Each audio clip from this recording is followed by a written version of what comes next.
Okay, sounds good.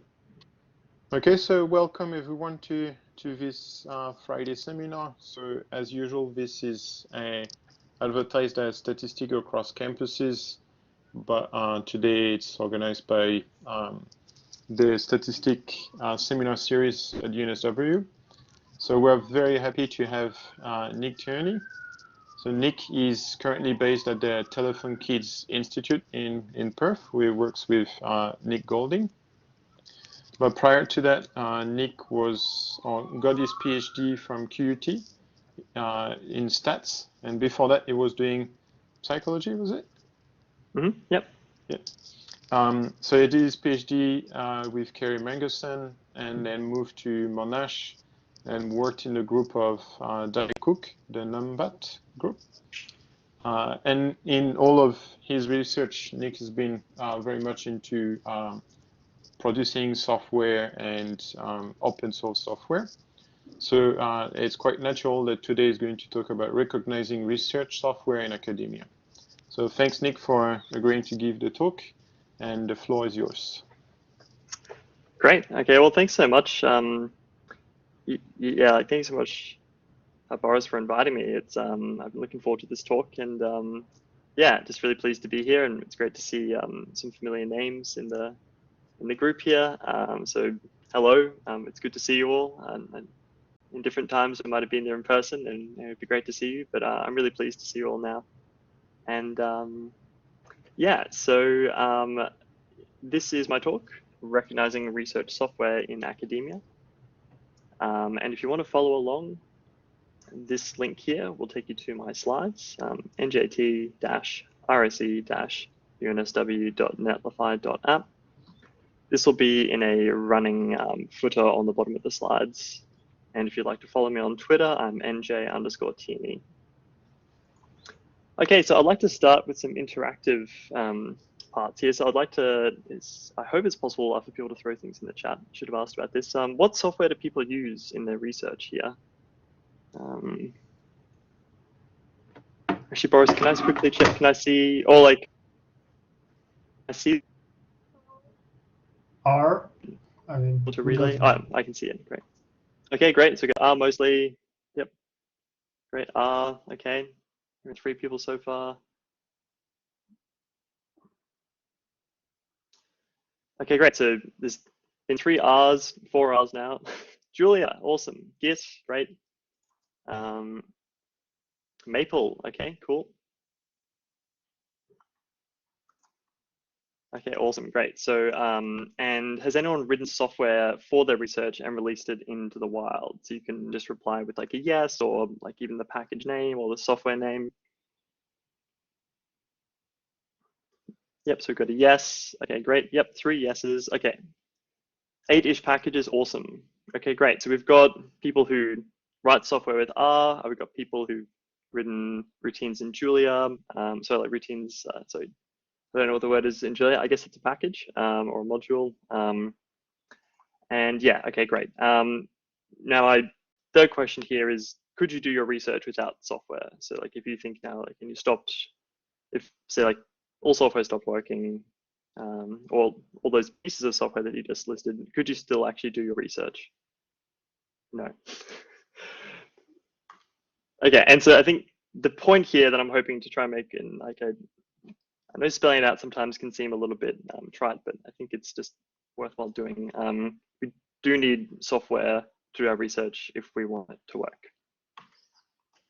Some recent high-profile examples of imaging a black hole. That's Dr. Katie Bowman. And Nick, I'll just, there's Keenan who's put his hand up. I don't know if Keenan has a burning question. Oh, maybe. okay. Oh, hey, Keenan. No, I don't have. Sorry about that. I did mistaken. Thank you. Oh, all good. All right, thank you. Okay, great. Yeah, and so you might have remembered this image of the black hole, which was like the first image of the black hole. This is Dr. Katie Bowman, and this was pretty exciting. And you can see in this photo here on the left that that's the image that we see on the right, but there's actually all this code, and this is run in Python. And in the current software that was needed to do that, there were about 68,000 lines of code in the software. So there's like a lot of code was used to produce this really important scientific finding. Some other, we've been inundated with images from COVID, but I really like this one from the CRAN Institute back in the early days of when Australia had 100 cases, like our first 100 cases. Feels weirdly nostalgic to look back upon that. The CRAN Institute produced this chart, which was the day since 100 cases. And this plot was actually used later on in many places in the Financial Times and The Economist overseas. And so this plot was produced with the R programming language. And I just think it's worthwhile to show this because this was a plot that we saw here in Australia, and then it was a good idea, and it was a good, simple idea. And I think these good, simple ideas spread really well. And we saw it in a lot of places. Recently, I've been enjoying the work from Casey Briggs, who's a journalist from the ABC. He's producing these nice plots here, which show like the estimated time to first dose, coverage of 80%, plus the dosing interval for the second dose. And you can do all this in R, adding these tick marks, adding an ABC News logo, and captions, and so on. And I just think that that's really cool that we're seeing like this use of open source software in all these high impact places. In this first part of the talk, I'd like to convince you that writing research software is a research contribution. And I'd like to talk a bit about some of the ideas that underlie that. And I think, so when it comes to software, I think that a big part of this is we use functions, and these help us to manage complexity. And I think a really beautiful example of this is R's model syntax. So Emi Tanaka actually first really introduced me to sort of there's actually this beautiful underlying paper on the symbolic algebra of this, and I just think it's a really elegant idea. So we have here a linear model. We say fit. Y is some numeric normally distributed variable, and so is x, and z is actually a factor with values 1, 2, and 3. We can write fit gets ln of y predicted by x plus z as coefficient of that. And we get this information here of the coefficient and, like of the intercept and the coefficient of x and z at levels 2 and 3 because one was absorbed. And then we could say fit and then get the residuals out of that, and then we could do a summary of that. We can get this information on the minimum and the maximum in like the 5-number summary here. And that's 3 lines of reasonably straightforward R code. And you could write this model from scratch. You could create your design matrix, like cbind, like a vector of 1s, and then your x column, and then when z is equal to 2 and z is equal to 3, because we know that z is this factor, so we create this design matrix, and then we could write like transpose x by x, solve that, and then by transpose x by y, and then we can get out the fit, which will actually produce the same values that we saw here in the coefficients. But then if we want to do anything with it, like calculate the residuals or do any predictions or any plotting, we can't really do anything. We get this error. And so these functions help us manage complexity because we can clearly convey these ideas that we want this y vector and we want to predict it using this other information. And I just think that this is a really elegant and awesome thing about the whole idea of a function, like we're managing these levels of complexity. And it means that we can do more and think more clearly about what we're doing.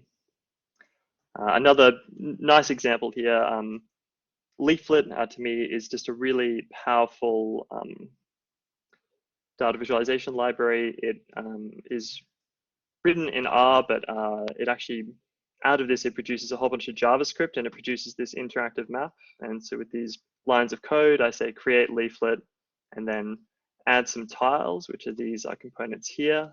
And then we're going to add a marker at this specific longitude and latitude. And I'm going to add a pop-up that says R's birthplace. So this is actually New Zealand. And I think that this is just a really cool thing, right? This is like a map of the world. I didn't really have to write that much R code, but now I have this thing that I can interact with, and I think that's awesome.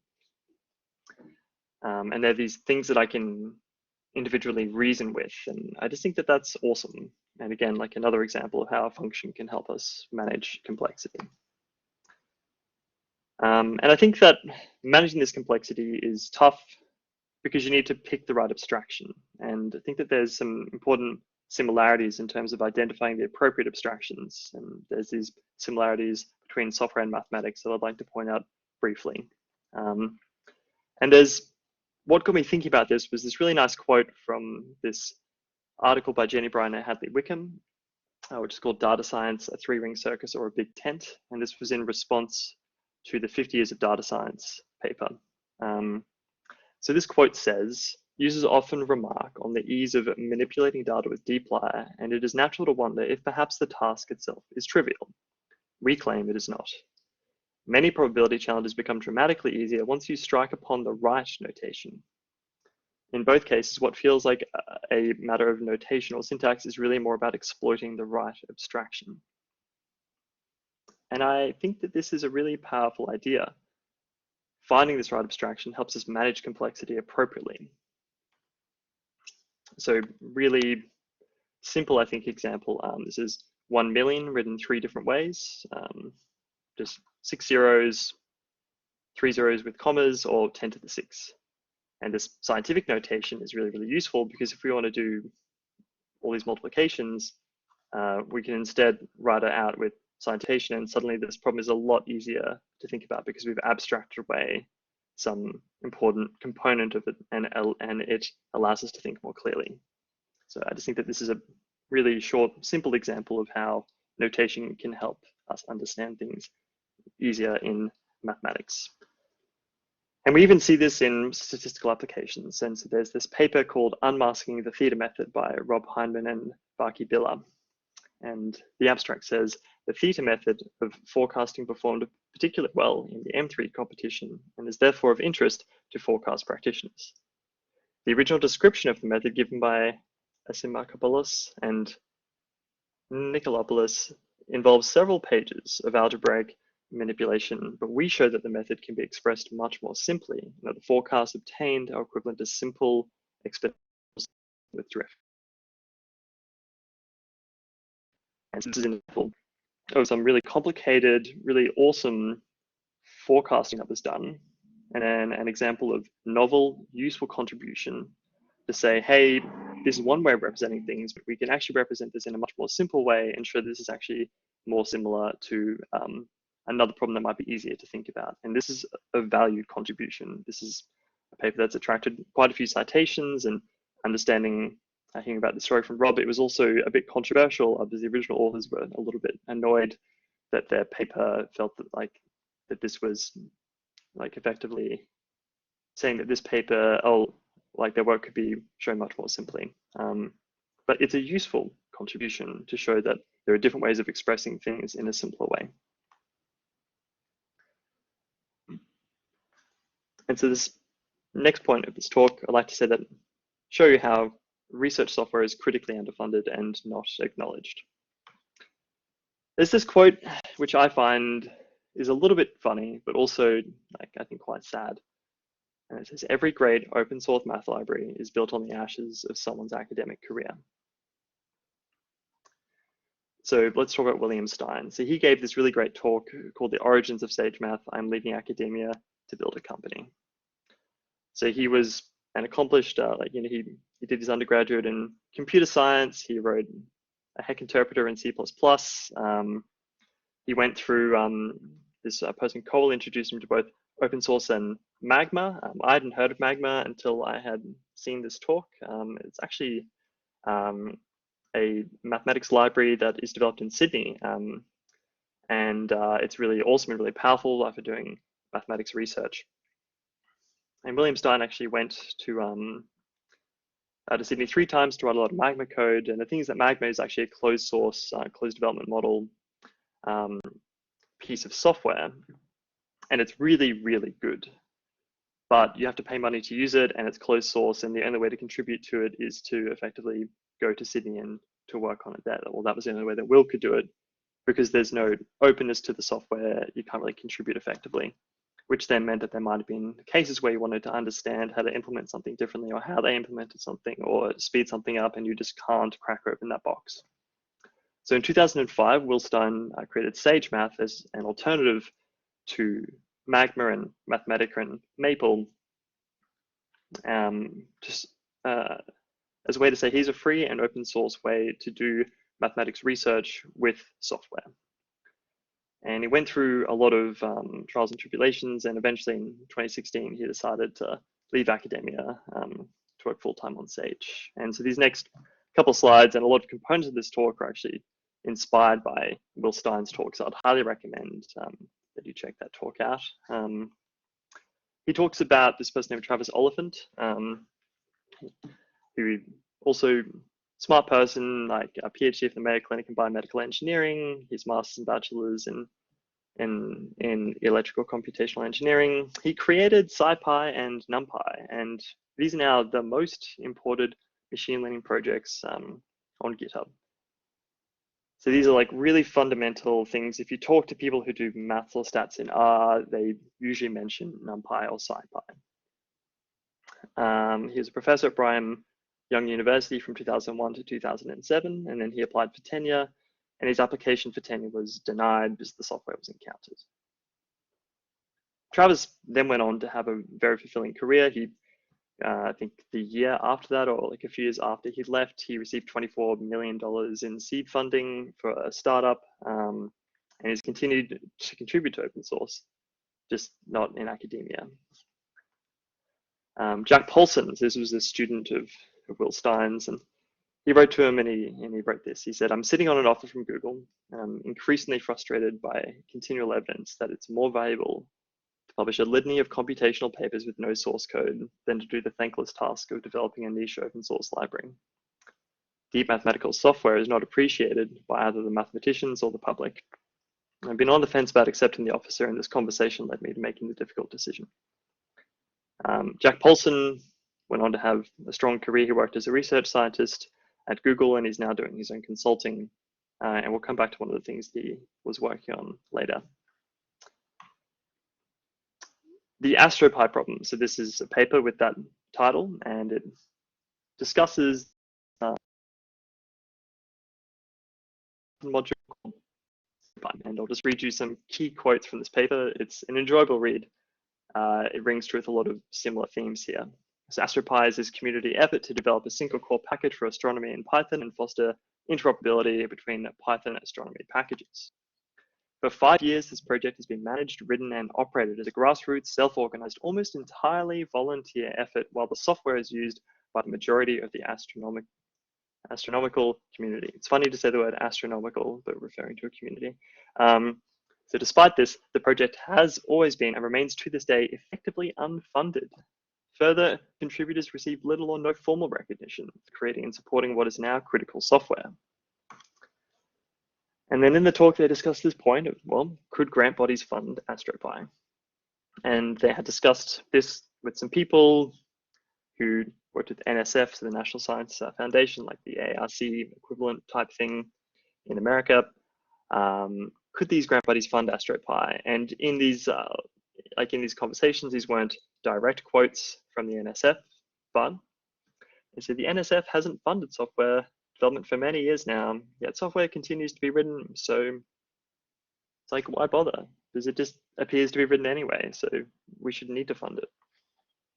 The NSF would consider funding software, but only once it's reached the point where it's very mature and has a large number of users.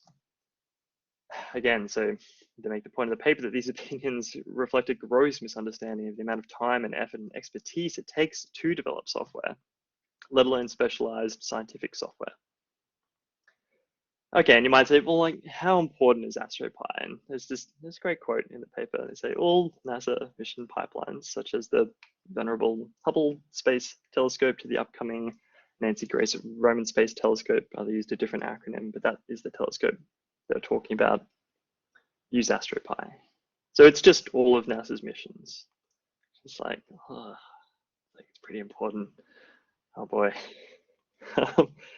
And then in the paper, they also say this point, like software just happens. Like for much of the community, software is just something that happens and is expected to be free. But there is this cost, and it's really clear who's paying it, and it's the early career astronomers who contribute the lion's share of the effort to do so at the expense of their research and publication output. You can replace astronomers here with statisticians or mathematicians, and I think that same point lies true.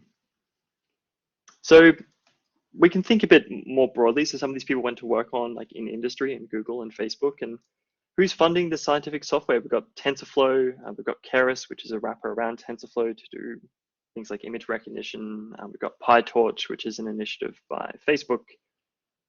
And these are both funded by Google and Facebook, and it's great that they're doing that. They could choose to keep this internally, but they've made it open source, which is really good. A lot of researchers have been using this, and that's great. But I guess the point I want to make on this slide is that it just seems like a bit of a shame that all of this really awesome stuff is happening at industry. And I know that, you know, like industry, there are some things that industry can do that we can't, like, you know, like academics can't make full production car yards like Ford or something. But a lot of research can happen in how to design cars and how to build them better at universities. And a lot of research could be happening in mathematics and statistics at universities. But maybe that research has been done in places like Google and Facebook. And it's not necessarily that those places are like inherently always bad, but I guess it's just more like the reason that they've written these pieces of software is because they help them make money. And the reason that academics do research isn't to, like, the primary reason isn't because if you write a paper, it's going to generate a lot of money for you. Like, it's going to help your career. Or if you write software, like, it's not because that software is going to make you money. And we think about the people who work on, say, TensorFlow and Keras and PyTorch, the people who train them, like, these people were almost certainly trained at universities. And they're trained at universities by great, encouraging mentors who might have written software themselves. And it just concerns me a little bit. Like, I don't think it's a good, sustainable idea to keep relying on industry to produce this powerful scientific software. Maybe some of these people I mentioned before might have stayed on in academia to generate really amazing insights if they'd been supported.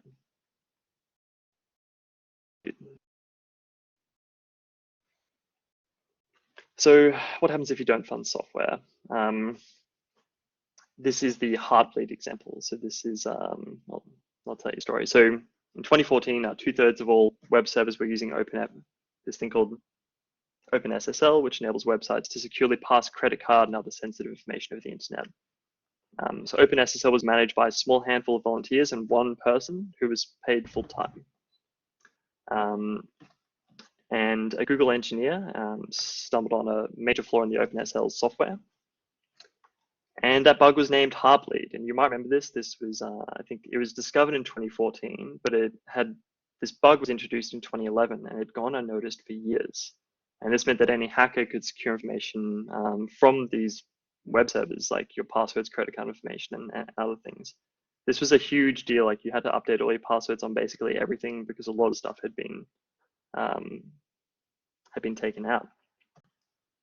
And in this article is a really great technical report called Roads and Bridges, the Unseen Labor Behind Our Digital Infrastructure.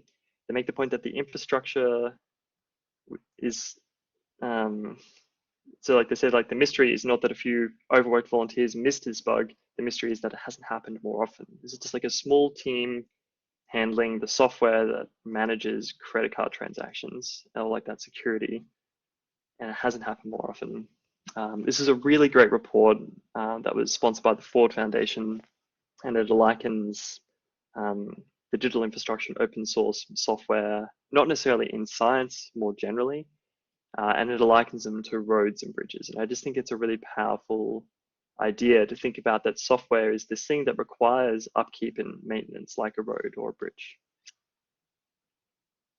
You can go to Elemental. Sorry, these images are a bit small here, but Elemental is this modern C++ library for distributed memory-dense, sparse direct linear algebra, conic optimization, and lattice reduction. It sounds awesome.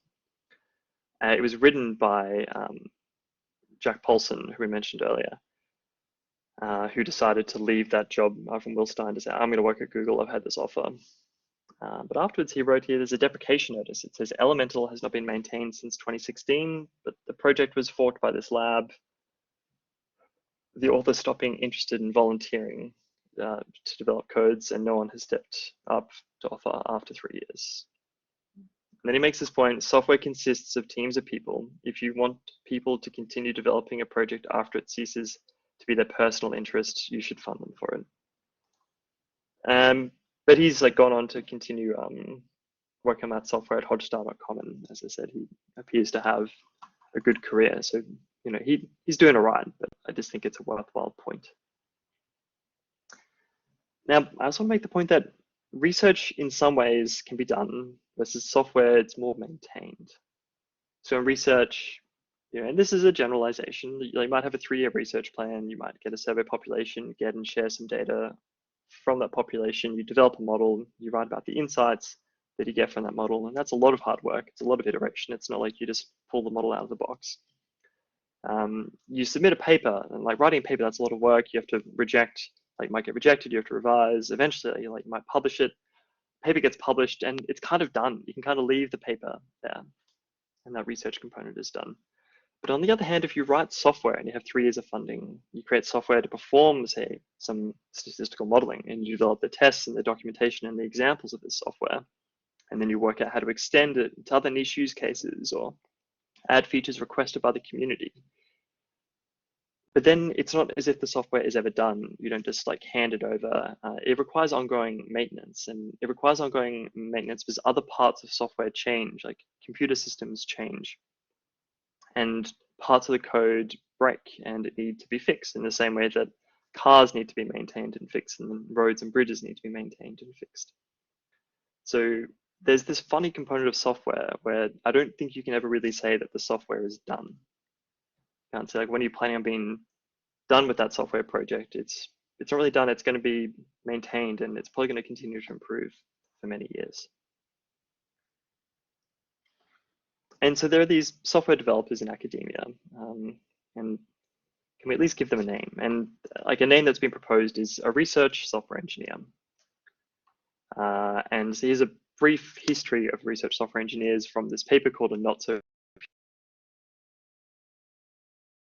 Engineers. They make aware of the importance of software to research, and they could see that the people who created the software went largely unrecognized, and they're beginning to worry about consequences of this oversight that I've discussed.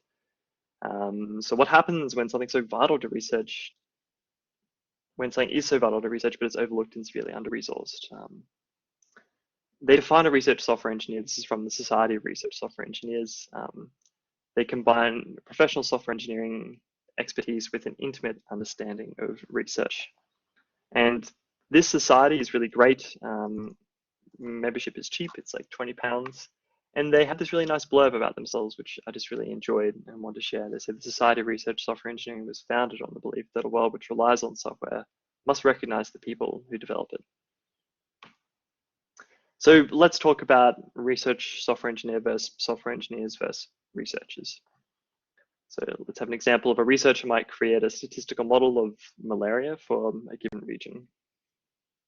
And they might hand this to a software engineer. So at our group at the Telethon Kids Institute, we actually have software engineers who take malaria models and they take an existing code base and they productionize it in containers to run on the web, because these models are then used for the World Health Organization and other services, and these models are effectively deployed as products.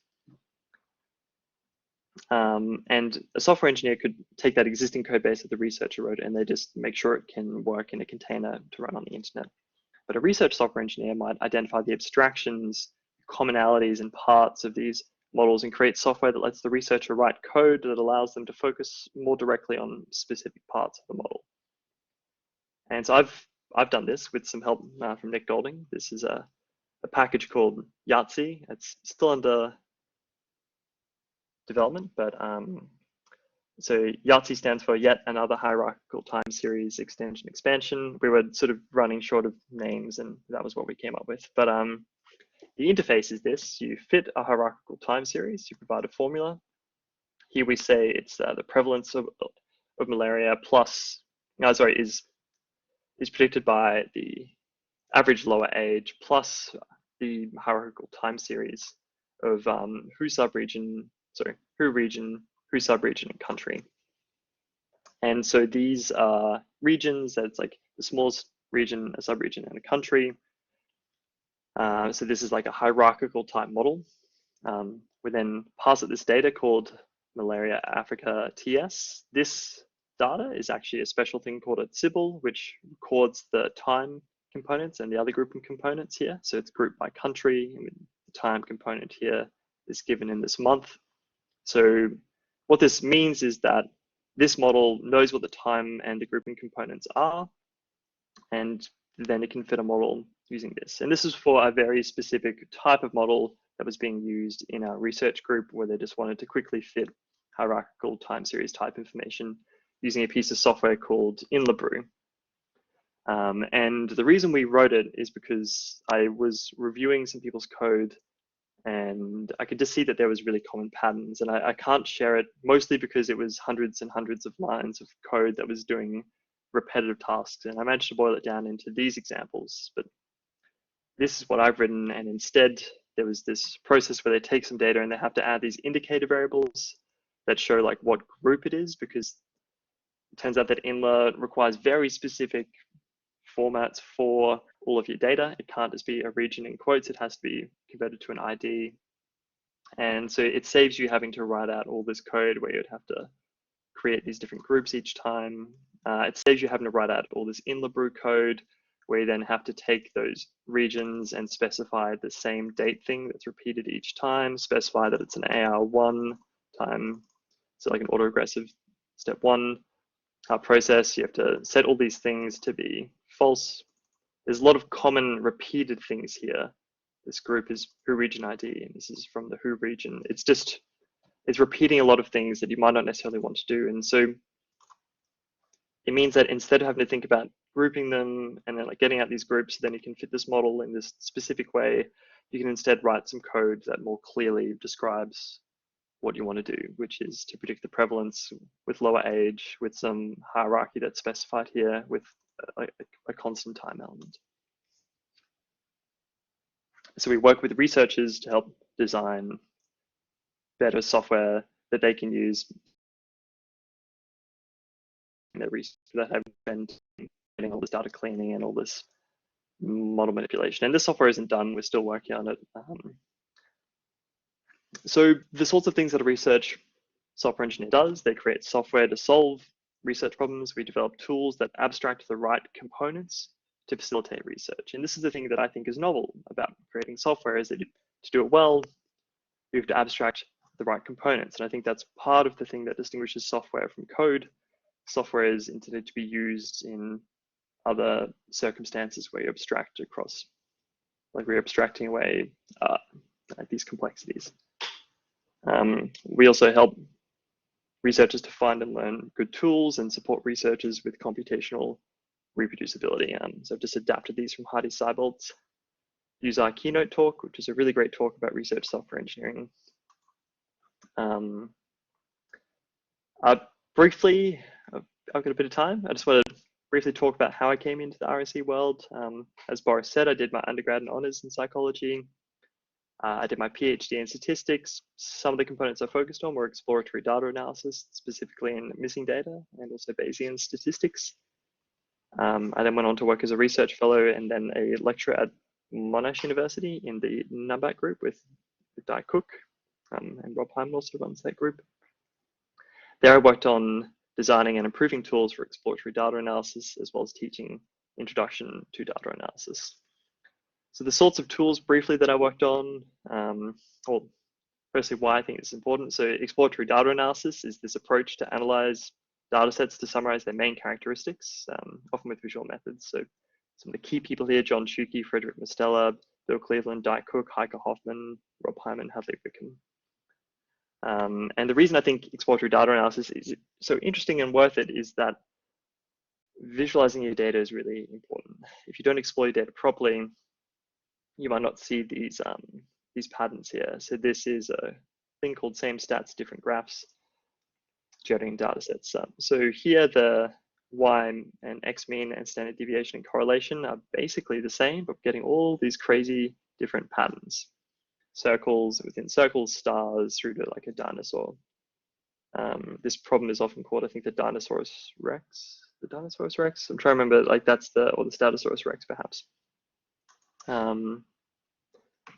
I created a couple of tools I'll just quickly show now. So VisDat is this tool to quickly visualize and get an overall sense of your data. This is each row here is an this is a row like in your data set, and these are the columns, and then they're colored according to the type of data, if they're integer or numeric, and if there are missing values.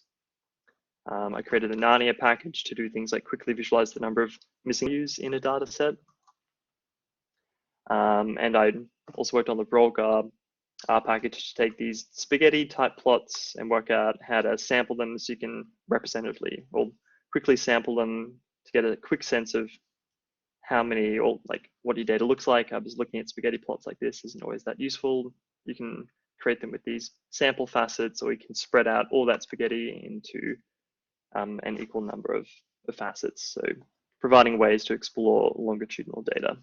So those are some of the research tools that I worked on in the past that I would consider research software engineering. Some of the things that I'm working on at the moment. So my main task has been to maintain the Greta package for scalable statistical inference. This was created by Professor Nick Golding, and so I work with him to continue maintaining this software. That's another reason to help hire a research software engineer, is they can help you maintain and continue to improve software. So this is a brief example of like a model in Greta compared to a model that you might write in bugs. And the idea here is that you can write straight R code and specify things in a way that is a bit more straightforward and elegant than you might say in bugs or other languages. The main component of Greta is that you're writing R code to produce models, and you will get errors that are helpful in the R session as you create it. And it is also backed by TensorFlow, which we mentioned earlier, which means that it scales really well and has these really awesome properties. So that's what distinguishes it from some of the other software out there. I'll briefly tell you a story about this thing called contact matrices. So I have sort of mentioned and alluded to that I have been working on some of this software like Yahtzee and Greta for the past. So effectively seconded onto the COVID modeling team that's doing the modeling for the Australian government. And so I've been spending a lot of time thinking about that. So there's this thing called a contact matrix, which is how much people of certain age groups interact with people of other age groups. And you can represent this as a matrix. And so you have a strong diagonal because, say, people of age 0 tend to interact with people of age like 0 and 10 and so on. But then you have these asymmetries because there might be some other people who are age 30, like might be interacting more with people aged 0, or people age 0 might be acting like it's not asymmetric. And you get these different contact matrices based on these different age groups here. And so this paper by Prem et al. Produced these contact matrices back in 2015, and they took all of these age distributions of all these different countries around the world and said, here's this way that you can produce these mixing all these contact matrices, say in Germany or Bolivia or South Africa. And this might be a contact matrix for households, and this might be one for schools, say. So we have these different settings and how these people interact. And back in 2015, you might say, oh, that's interesting. What a neat idea. How these people interact and how much they mix. I guess that's useful. But then in COVID, you think about all these people who interact and they mix, and you need to think about how much they interact and mix, because then you can use that information to understand what transmission potential might do at those different age groups, and then how much COVID we might get in these different households and settings. So this paper by Prem et al. Has become incredibly important and crucial to doing COVID modeling. And they provided some supplementary materials that were in a zip file, and then in that zip file were all these estimates for like the contact matrices for all locations, home, school, and work, and other locations. Yeah, okay, so that's good. They provided the data. They've like made that effort. That's really good. The data looks like this. It's an Excel sheet with every tab for each country. Again, like pretty good. It's an unlabeled matrix, so you have to like go back and read the paper to understand like what is the age grouping here and like what does the contact mean and this kind of thing. The code wasn't published with the paper. It was published later. The code was written as research code. It wasn't written as software. It wasn't really intended for reuse. And a lot of people were going back through this paper and trying to understand specifically how everything was done. And it was a bit worrying because we were getting concerned that we're finding bugs and or like mistakes in some of the mathematics, and it was hard to link some of the mathematics to the code. And this is really important stuff to do because like another issue with this data that we had is that it used the age distributions for Australia from 2015, but it meant that it was just locked in. So all of Australia was this homogeneous blob, but Australia is really different. And it was really crucial for our COVID modeling work to be able to use these different age populations, say for Alice Springs compared to Hobart, and understand like how much these people are moving and interacting with in these different parts of the population. And so we were able to write some software. So Nick Golding helped with the statistical modeling, and I put this into an R package. So we could take in these different LGA groups and we could understand how they move and interact in different parts of Australia, which is really, really important work. We could not have really iterated and continued to produce work quickly for the Australian government if we didn't have software that allowed us to do it, and if we had to keep relying on some old software or some old code that we weren't sure, like confident if it worked, from Prem et al. They had done really important work, but it just wasn't necessarily facilitating research. It was important ideas that we've then tried to build on. So we produced ConMatt. We're not 100% happy with that R package. That's that R package that helps you produce those contact matrices. Yeah, you can find it on GitHub. So that's an example of some of the work that I've done as a research software engineer. I'm just noticing the time and I'm running out of it. I want to say that research software engineers are everywhere, and we've been doing this for a long time. It's not necessarily something that's new. It's just that I think providing this name of a research software engineer gives us something to rally behind. But we still need credit.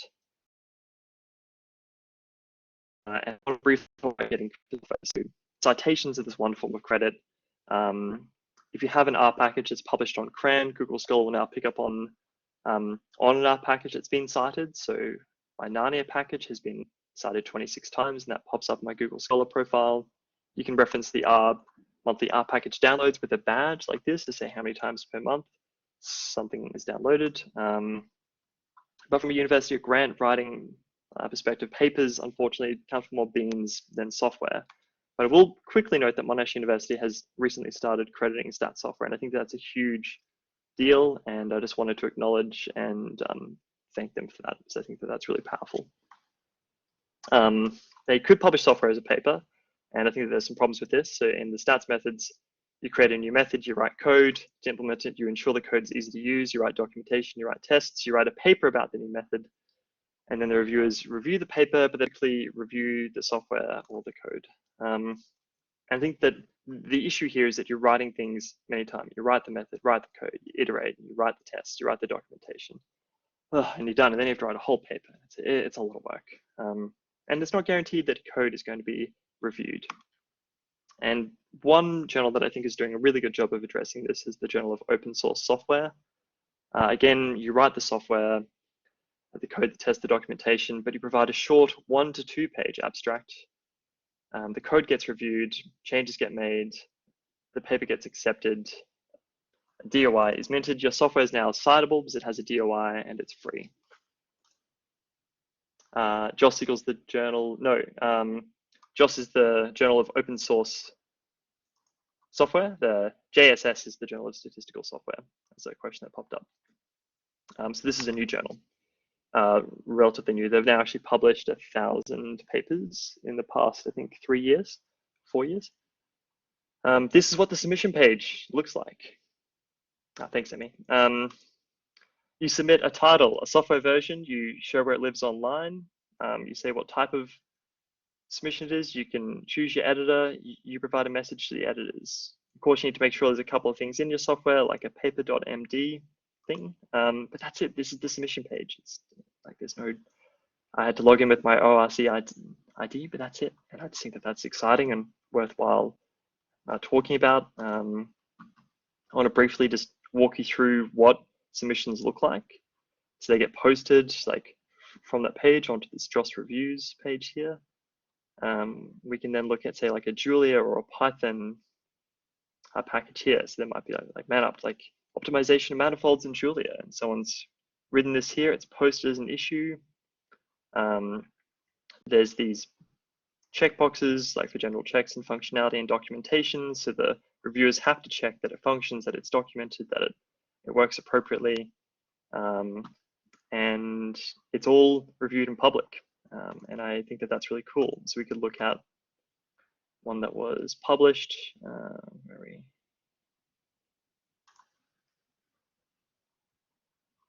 So this one was published here.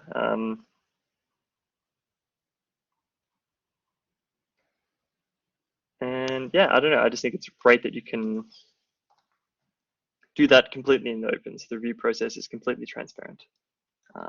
Just going to power through a few more of these slides.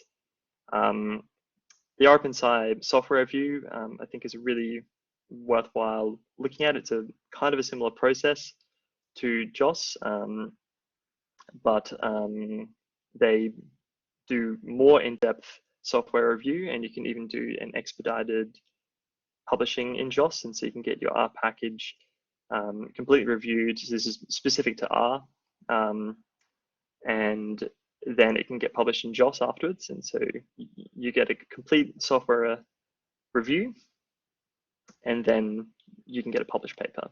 And OpenSci has recently changed to have also added a statistical software review. So they've got some really awesome, exciting things there. So it's not just R software, it's specifically about how to review statistical software and actually reviewing that code. On the note of how you get credit, recently, so some of these are recent, so there's like awards and recognition. The John M. Chambers Stat Software Award is from the American Stats Association. And it's an award, very like initiative from, just want to thank Amy Tanaka. I think this is really great. So there's the Dicook Award for Statistical Software. That's for Victorians and Tasmanians. And I think that's great that people can start to get recognition there. The Australian Research Data Commons has recently published a national agenda for research software. So they're making arguments for research software to be published and acknowledges research output. And I think that's great. So after all this, like, what can you do? How can we help sustain this? Like, are there ways we can get research money for maintenance of existing software? Can we provide seed funding for new software IDs? Like, are you a reviewer? Are you on a grant committee? Are you heads of school? You can talk about the importance. You can count software when reviewing applications and grants. You can cite software if you use it in your research. You can consider hiring people like me, like a research software engineer. I think that these are things that we can start to think about and do. The take homes here, we need software to do research. Writing research software is a research contribution. It's critically underfunded and not acknowledged. It is now acknowledged in some ways, but yeah. If we don't acknowledge it and support it, we will lose people. We need to think about how we fund and support those people who write software, and like a research software engineer is one path to helping people enable and facilitate research impact, but I think we all need to work together. Just want to thank these people. Like in particular, I also just want to take a moment to thank Di Cook and Rob Hyman. They really supported me at Monash and really supported writing research software. And I think that Monash is really leading the way there. And just want to really thank them again. And of course, thank Nick Golding for supporting me, and Tasman Simons for helping with this talk, and Karthik Ram and Miles McBain for general conversations around this topic. I've got some resources here that I'll add to after the talk. And if you want to learn more, there's information at this talk link and so on. So I'll end there. I'm pretty close to time, so I'm sorry I have run a bit over, but thank you very much. Thanks, Nick. That was great. You talked about a lot of stuff.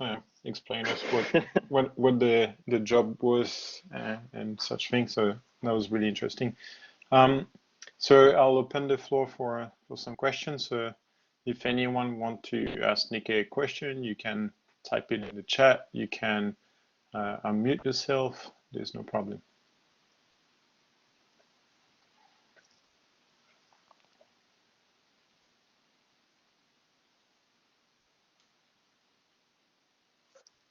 So anyone?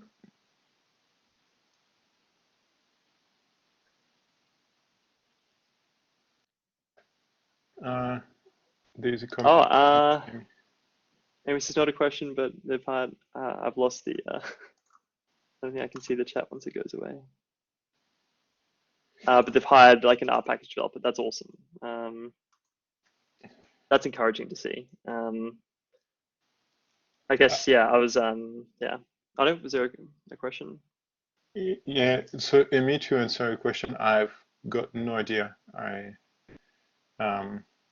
had no idea. Maybe someone at UNSW knows more than me. How would I have a, I can't read the comments once they go, or like, I'm not sure where they go. Can you read Rob's question to me again? Yeah, so how would you have a major structure so there is a research developer pathway for undergrad? For undergraduate, I think that, like for these research developers, I think you have to teach them about research and you have to teach them these soft skills. There's this idea of the pie-shaped researcher. So previously it might have been a T-shaped researcher. You have your narrow area of knowledge that you focus in, and then you have these broad research skills on top of that about writing and communication. And they talk about adding this second pillar to make a pie shape. And that second pillar is these software skills. So writing software, like writing R programs, how to write good functions, how to use things like Git, and how to do, say, data visualization, and how to facilitate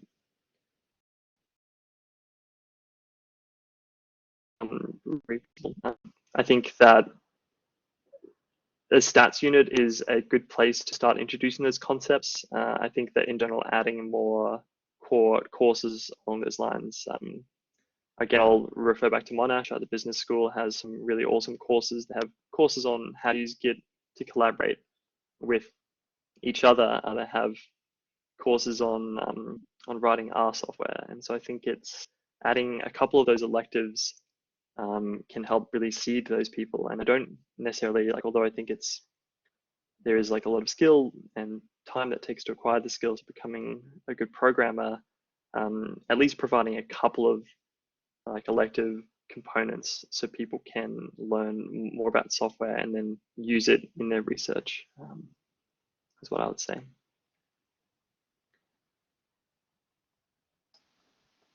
Yeah, thanks, Nick. I was thinking because at some point you were talking about funding and what happens when you don't get funded and what happens to the packages, but isn't it a bit the same with the CRAN people? Like, is it? I have the impression that it's maintained by only a very few people, if it's not just one. Yeah. Yeah. So you're referring to all of CRAN, like the CRAN maintainers? Yeah. Yeah. So, well, that's actually something that has come up recently.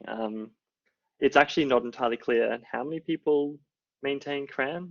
There isn't a whole lot of transparency there, which is kind of ironic because the whole R language is so open and transparent, but there's not really a clear list of who the maintainers of the comprehensive R archive network are.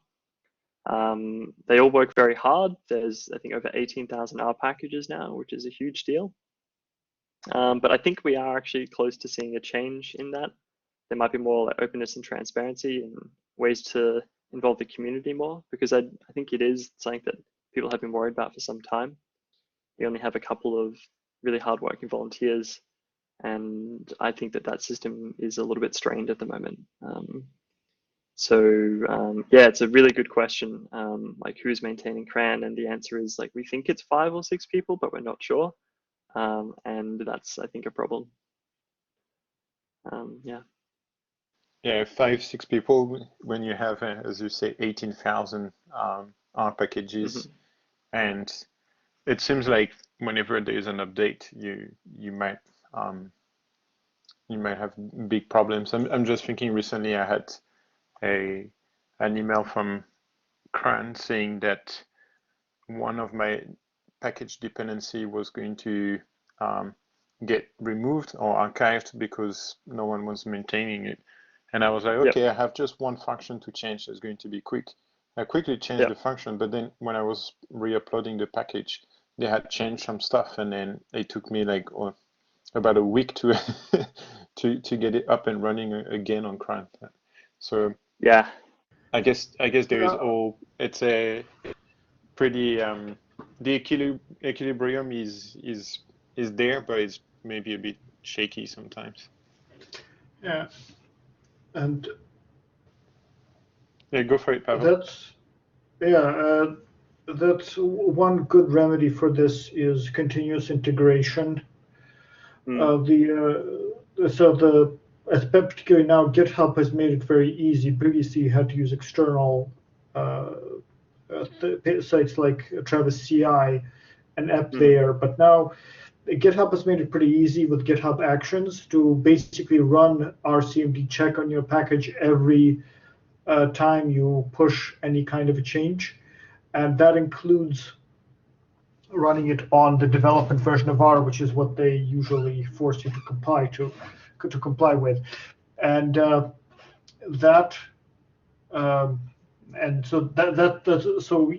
if you break something, well, I have a whole checklist for whenever I release a package, and the checklist includes create a branch and set all CRAN warnings to errors so that to catch all these changes of this kind. So generally, by the time stuff gets to CRAN, to CRAN submission, usually, well, sometimes they find there's something weird about, like, for example, or some weird memory checks that only CRAN is able to do, but most of the time, I think I've had pretty smooth submission with that. But yeah, and also I can warn you like about you're saying, Pavel, I think it's a great point that go on. Oh, I think I'm done. Except it's Pavel, not Pavel. Oh, sorry. Sorry, Pavel. I think that having those checks with things like continuous integration are really awesome. But I think on like Boris's point, he can't always run those reverse dependency checks from like things that might change upstream of him. And that's where, and like you alluded to, there are a couple of niche circumstances with CRAN that you just might not be able to reproduce, and that becomes a challenge. But I think that this, if you want to run reverse dependency checks, that if you're worried about breaking other people's things and want to run reverse dependency checks, that there is a package for that. It's not on CRAN, it's on GitHub, but you can, but it runs everything for you and actually compares. The current CRAN version against whatever you're trying to submit, and it'll tell you if they've made a difference to the reverse dependencies. do you mean the Revdep check? Yeah, Revdep check, and actually I've gotten it to work on Katana, so I just I basically have a Katana job that I submit for a package, and eventually it runs runs all those checks in parallel and comes back with a report eventually. So like I said, I manage a lot of packages, so I have to get efficient. Yeah, I mean that sounds awesome. I'd love to check that out, because I think that like Revdep check, I've seen it used to say to check that my package isn't breaking other people's, but I haven't used it to check if my code still works with like other people's code upstream. Well, no, Yeah. that's just continuous integration. That's just running RCMD check periodically. That's even simpler, I think. Yeah, I guess it just depends if that package is you don't always yeah, like it in theory should fall out in like in the R command check, but yeah, it unless you have those things like running on a job that run like every day or week. But yeah, it's great that there are all these solutions to these kinds of problems. But I think on the note of like I think the thing that I'm hearing a lot here is that there is this work that has to go into maintenance, and it does require setting up all of these Yeah. extra things. And like those aren't things that, although they are a lot easier now, that like they still require a lot of expertise and time to set up. And so maintenance is an ongoing task. And Nick, do you have an opinion on hosting packages on RForge? Because so I'm just going back to the issue that I had. One of my packages is hosted on RForge and then goes on CRAN. So when they told me that there was a function that needed to be changed it, and then did my RCMD check, everything was actually fine. But then every time I was trying to upload on RForge, it was coming with errors on files that I had not changed. So they were the same as the ones already uploaded, but it was then giving me errors on things that were not changed, and that was that was driving me crazy. So do you see a point of using RForge or alternatives? I'm actually I'm not sure how to submit to RForge. I've just been using GitHub. I think RForge is I actually don't know too much about the history of it, so maybe I'm not sure if Pavel might know more than me. But my understanding is that it was like a precursor to like GitHub. It was a way like to host R packages and code, and like for other people to see. But I'm not even sure how to submit stuff to RForge actually. So I would yeah, I understand it's sort of a hosting service to store like packages, pretty but much, yeah, but Frankly, I would I'm not recommend sure what using RForge is. I don't think I've ever. It's like I haven't used RForge, so I can't really say anything about that. Our universe is that's something very promising as well. yeah, our universe is really exciting. That's a I'll just put down chat. Well, it's now, but I'll so like for example, the color space R package is hosted at RForge, and yeah, the R universe I think is awesome. That's a really great initiative to making it easier to get your packages built as binaries, and it should protect against like it should do the continuous integration type tests that CRAN does, where it's like checking everything against the latest version. But my experience has been that that doesn't quite work in that way yet. That is, you won't get notifications if things break on CRAN. But yeah. I just don't know much about RForge. It just seems like it was this precursor to GitHub, and it seems a little bit harder to use. And I would recommend putting things onto GitHub. But yeah. Yeah, I guess it's time to move on from RForge then. Yeah, well, I mean, I'd love to know more about it. It's a bit of a mystery to me. But yeah. Cool. Is there anyone that want to ask something to Nick or make a comment?